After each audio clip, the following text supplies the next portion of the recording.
You know that feeling where you've already had the conversation with yourself. You know something ain't right over here, but you're still there? Let's talk about that. My name is Ofense, and I am a relationship coach. I help women to heal while still in the relationship. And today I want to talk about that. Why you can't leave even though you know something is off. Yeah. It's a question that I get a lot in my DMs. I've had a couple of videos go viral on TikTok and on Instagram Live. I mean, not Instagram Live, Instagram and TikTok. And those short form videos, when they went viral, I got a lot of people in my DMs asking me this very question. Like, I don't understand. Why is it that I'm so addicted to him and addicted to thinking about this relationship and being in it when I know something is off? Okay. And honestly, when they ask this question, people are full of shame. Like the women are full of shame. And it brings me a lot of sadness that you are ashamed, because I'm like, listen, you're a person. There's nothing wrong with you. Because a lot of the time they come in and they think, why am I still here? You're probably thinking that. Like you're thinking to yourself, why am I still here? Why can't I just walk away? And I want you to hear this without judgment. Sis, there's nothing wrong with you. Yazi, there's nothing wrong with you. Absolutely zero. What you're experiencing is not just emotional, it's physiological. It's your entire body responding to the situation that you're in. Your body gets used to patterns. Even patterns that don't serve you, even painful patterns, your body is just used to them. So if the relationship has moments of connection followed by moments of distance, then your body starts to associate that attachment or that cycle with attachment. I mean, we all know, right? Okay, not we all know, but let me just let you know. If you want me to do a video longer on attachment styles, I'm more than happy to do that. In fact, that's what I wrote my thesis on. But in essence, when your attachment style is created as a child, your primary caregivers, your mom, your dad, your grandmother, your aunt, your whoever raised you, are the ones that teach you basically what a relationship is, what love is, and what love isn't, and how to connect and to stay connected in a relationship. And some of us form anxious attachment, some of us form avoidant attachment, some of us form disorganized attachment styles, some of us are securely attached. And I think they said something like 35% or 40% of people are like securely attached. And it's not across the board, okay? Because sometimes we show up differently. When you get to school again, now you're attached to friends. And the way that you relate to friends is different than the way that you relate to your parents, is different than the way that you would relate when, as a teenager, you get into romantic attachments. And that varies depending on a whole lot of different factors. What remains, though, is that a pattern is learned.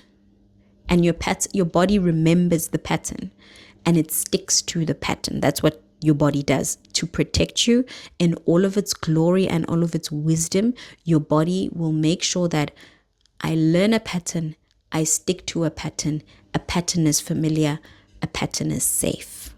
That's all that's happening over here. So I want to talk about something that you potentially have heard about online,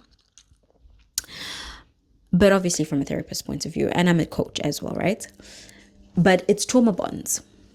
Okay, I'm sure you've heard them. Karmic bonds, karmic relationships, karmic, loops or whatever, and trauma bonds, those types of things, right? There's a bit of a difference between the karmic one and the trauma bond. That one, it's deeper and deeper. We can talk about it in another video. Let me know if you want to know. But I'm always happy to talk about, relationships and stuff. The thing is, in a trauma bond, you're not attached to him. You are attached to the cycle. You're attached to the high, the low, the relief, and the hope. The high, the low, the relief, and the hope. it just comes and it comes and it comes, and your body is so accustomed to this cycle, it doesn't even question it anymore. It just is, right? And here's the part that nobody says gently. You're not staying because you don't know what to do. You're staying because of what leaving would require you to feel. And if we're being honest, we are not taught how to even feel. This is the bulk of the work that I actually do as a coach in my practice when I'm working one-on-one with my clients, when I'm working in a group with my clients, how to feel, how to do the primary thing that we are here on earth to do as human beings. If you think about your primary attachment people, right? Like your caregivers, your parents, mom, dad, sister, brother. It may be some of us are raised by our sisters and brothers, who knows? If you think about them, did they know how to feel? Or did they do a lot of not feeling and deflection? Some of us were raised in homes where parents were alcoholics. Some of us were raised in homes where parents were super spiritual, right? And would do spiritual bypassing. Some of us were raised in homes where our parents avoided feelings of negativity, maybe by laughing a lot and stuff like that, like deflecting, passing it. There was a lot of coping mechanisms that people had to avoid the discomfort. Even as a parent, because I'm walking this journey right now, learning how to feel my feelings in real time and not taking them out on my children as an African parent. Like, for example, maybe my child is saying something that I perceive as disrespectful. Instead of teaching them, take out a belt, pa, pa, pa, pa. I don't do that, okay? Because I'm walking the talk of learning how to actually contain my feelings and not be violent towards children, right?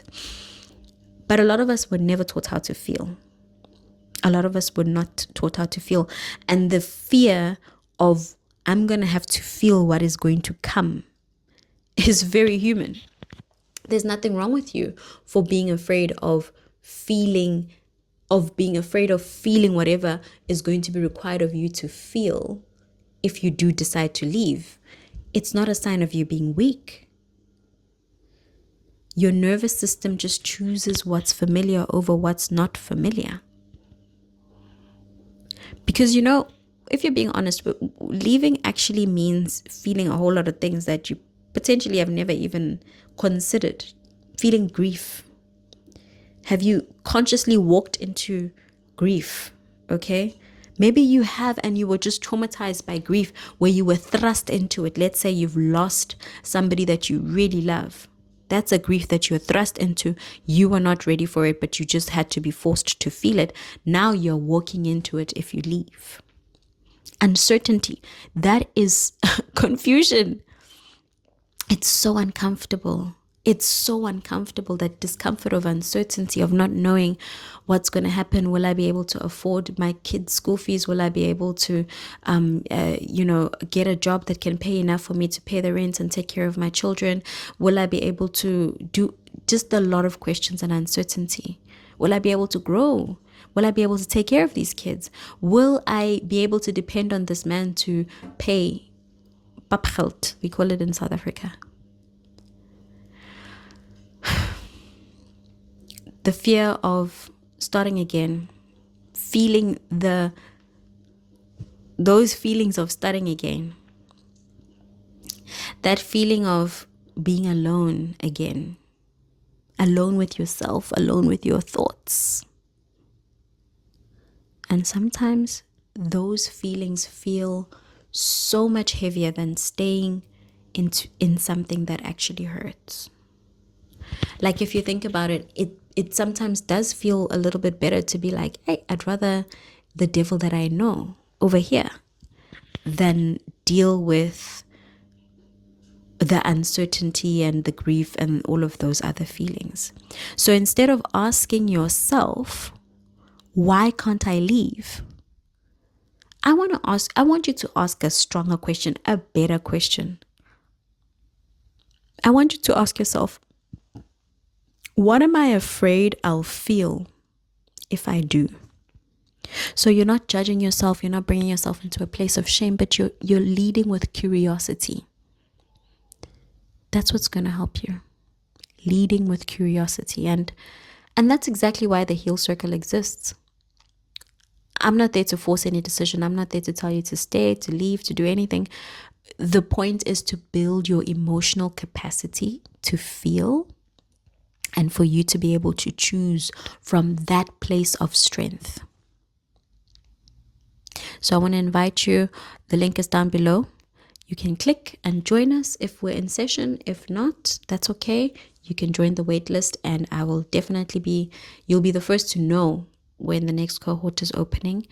And I'm really looking forward to helping you unravel this feeling of shame, because you don't have to be ashamed. You're just a person. You're just a human. Not just a human. You are a human. What a glorious thing. And I really, really would love to have you there. So in the next video, I'm going to shift something for you completely, because you don't even have to leave right now. No, you don't. You just need to come back to yourself first.